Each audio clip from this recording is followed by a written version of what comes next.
In the previous video, we looked at the first 6 functions, and in this we will focus on exponential, logarithmic, trigonometric, and inverse trigonometric. These are called transcendental functions. So we'll start here at the 7th example of a function, which is exponential. And exponential functions have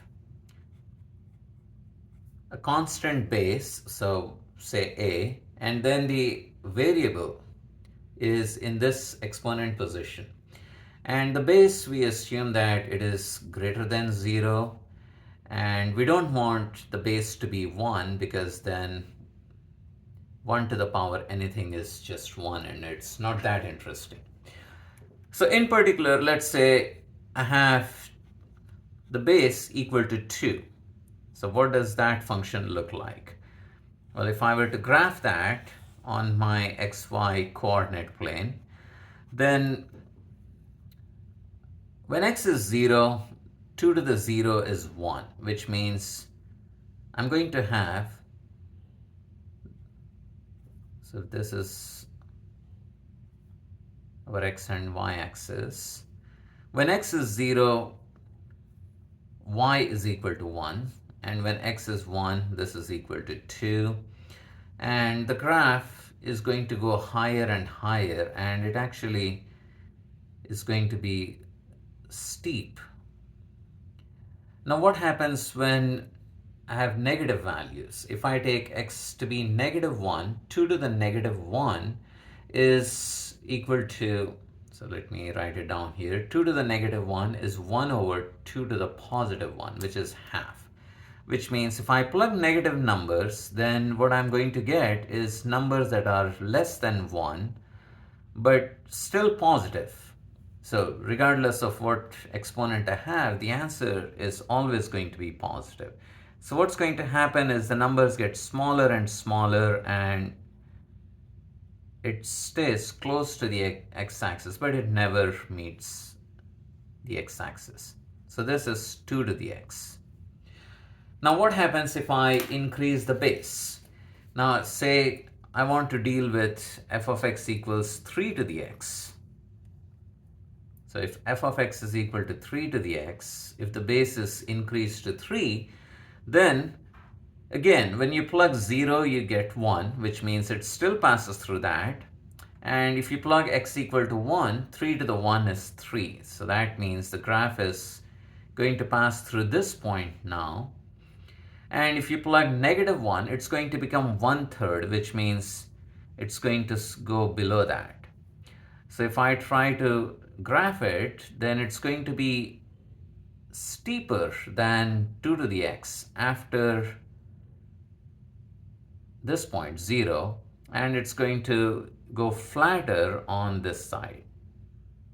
So that's going to be f of x equals 3 to the x. All right, now what other bases do I need to consider? Now if I want a to be positive, but a not equal to 1. We looked at what happens if you increase the base. The graph is going to get steeper after 0, and it's going to get flatter before 0 on the negative side. Now we might consider half. So if I have f of x equals, let's use green color this time, f of x equals 1/2 to the x.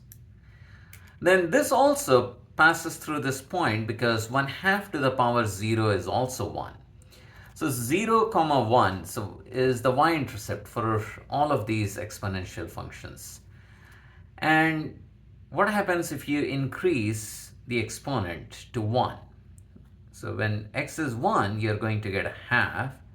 Then it's going to become 1/4 and so on. Now on the other hand, if you plug x equal to -1, what is 1/2 to the -1? That is same as 2 to the +1, which is 2. So on the negative side, you're going to have higher numbers, which means now the graph is going to be decreasing like that.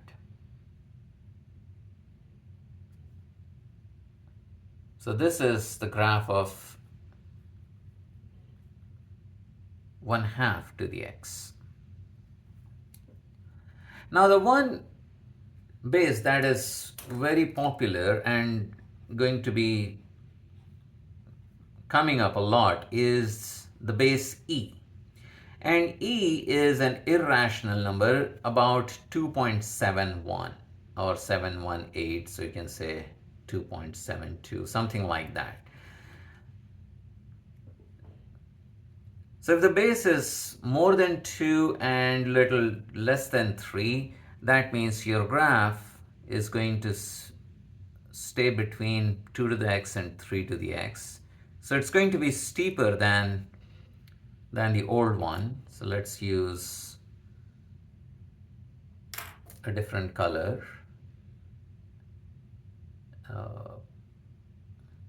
Or let's use dotted. So this is going to be our 3 to the e to the x graph. So it's going to stay between the two earlier graphs we have drawn. So this is e to the x. Now what is the domain of all these functions?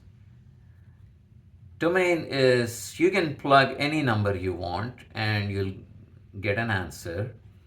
And the range, you can see these functions can never become negative. They are always above the x-axis. And they don't even take the value of 0. They are never going to touch. They just stay as close to the x-axis as you want. So 0 is not a value in the range. So we are going to have parentheses at 0. So it's an open interval. Now this is the exponential function. Now what's the logarithmic function? Well, that's the inverse of exponential function. So our next example is logarithmic function. Just like exponential functions have a base, logarithmic functions also have a base. Let's say a. And here also we want base to be positive and to be not equal 1. So a should not be equal to 1. And since it's the inverse, the graph is going to be a reflection in the line, in the identity function. So if this is our y equal to x identity function, and if you recall, 2 to the x graph goes through this point. So let's get some points on both x and y axis.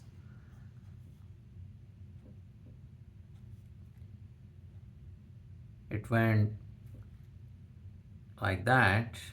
So when x was 1, y was 2. So let me go ahead and actually draw a dotted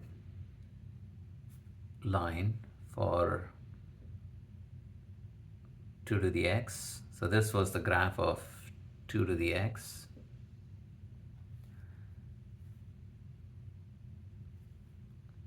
So this is f of x equal to 2 to the x. Now, if you were to reflect this graph in this line, then this point will correspond to this, and this is actually going steeper that way. So that means I'm going to have something going like this, and this part of the graph would appear here. So let me draw the graph. It's going to go like that. So this time we are going to have an x-intercept. So log 1 is going to be 0. Log 1 to any base, and in this case we are doing base 2, is equal to 0 because 2 to the power 0 is equal to 1. So you're going to have an x-intercept of 1, 0, and this, it's going to stay close to the y-axis. We call that as an asymptote. And this was going higher. Now this is going to it's not going to go really fast. So this is going to increase slowly. So logarithmic functions, they don't grow as rapidly. Exponentials grow quite rapidly, then polynomials will stay in between, and then logarithmic functions, they are the slowest to grow. And the next example, oh, we forgot the domain. What's the domain of these functions? Domain of logarithmic functions, as you can see, the graph is not defined whenever x is negative or even 0. So domain is going to be all the positive numbers, and the range can be any negative number or any positive number. So range is from negative infinity to infinity. And let's do the trigonometric functions.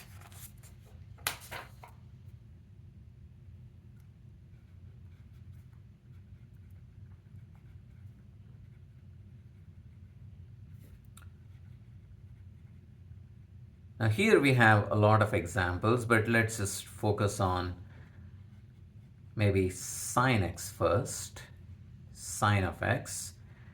And if you recall the graph of sine function, it goes through the origin and it takes a peak of 1, then it goes down to 0, cuts the x-axis, and again there's a minimum at -1, and then comes back to 0, and this pattern repeats on both sides.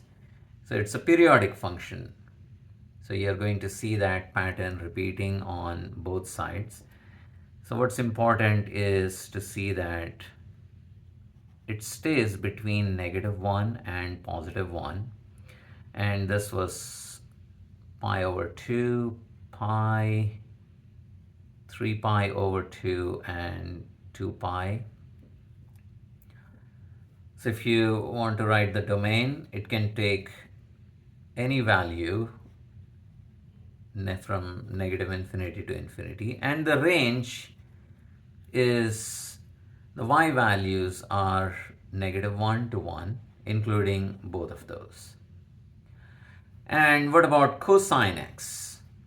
Cosine x is just the same graph, but it starts here. So it's like this graph is shifted to the left.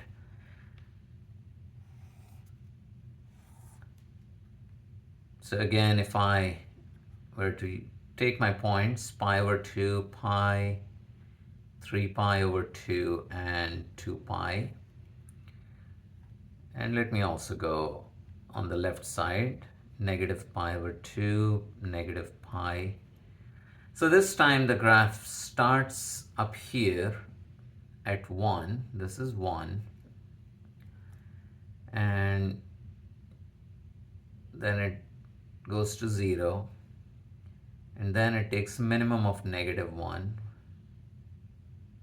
at pi.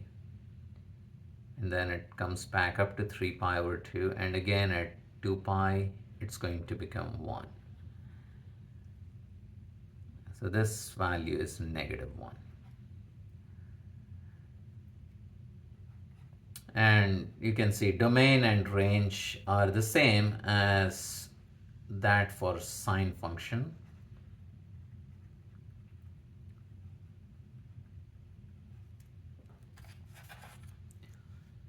And let's also look at tan of x graph. Now tan of x is defined as sine over cosine. So if you see it as a ratio of sine over cosine, then tan of x is not defined whenever cosine x is 0. And cosine x is 0 at pi over 2, 3 pi over 2, and if you were to continue, 5 pi over 2, then 7 pi over 2. So you can see that it's not defined for all odd multiples of pi over 2. So this is 1 pi over 2, 3 pi over 2, 5 pi over 2, 1, 3, 5, 7, and so on. Those are odd multiples. So if I want to draw the graph, then I know I have to remove these points. Pi over 2, then pi is fine, but 3 pi over 2 needs to be removed. Then 5 pi over 2 needs to be removed. And on the negative side as well, we got to remove negative pi over 2, negative 3 pi over 2, and so on.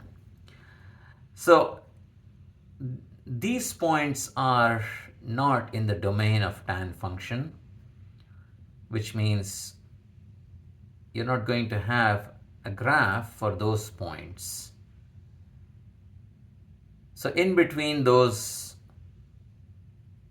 lines, your graph is going to go something like that. And that pattern repeats. So here this would go between, it would cross the x-axis at 2 pi here, and similarly on this side it would go like that. So if you want to write the domain of this function, domain for tan function is, well, we can write it in words. All those x not equal to odd multiples of pi over 2, I can write it that way, odd multiples of pi over 2, or odd, how do you write an odd number? You write it as 2n plus 1. So this is an odd number times pi over 2 for an integer n. And n could be negative as well. So that's the domain. And what's the range? The range is, again, it can take any negative value, it can take 0, and it can take any positive value. So range of this function is going to be everything from negative infinity to infinity. Now what about inverse trigonometric functions? That's our next class of functions. Inverse trig. So let's look at sine inverse x. Now if you go back to your sine functions graph, then this function is non-invertible because it fails the horizontal line test. But if you were to just restrict it to this value, so this is negative pi over 2. So if you only focus here in this range,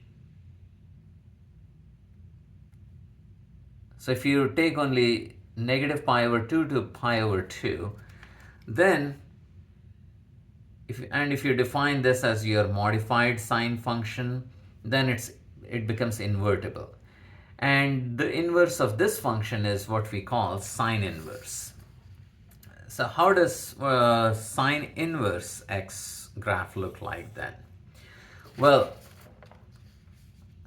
I could either reflect it in the identity function, that particular graph. Or here is what I want to say. My modified sine function had a domain of, so let me write it this way. Modified sine function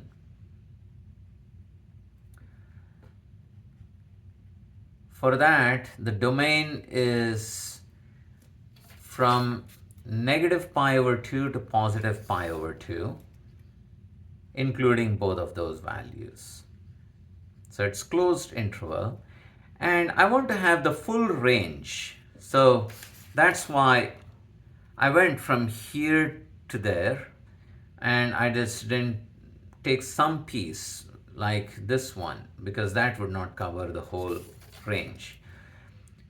So range is negative 1 to 1.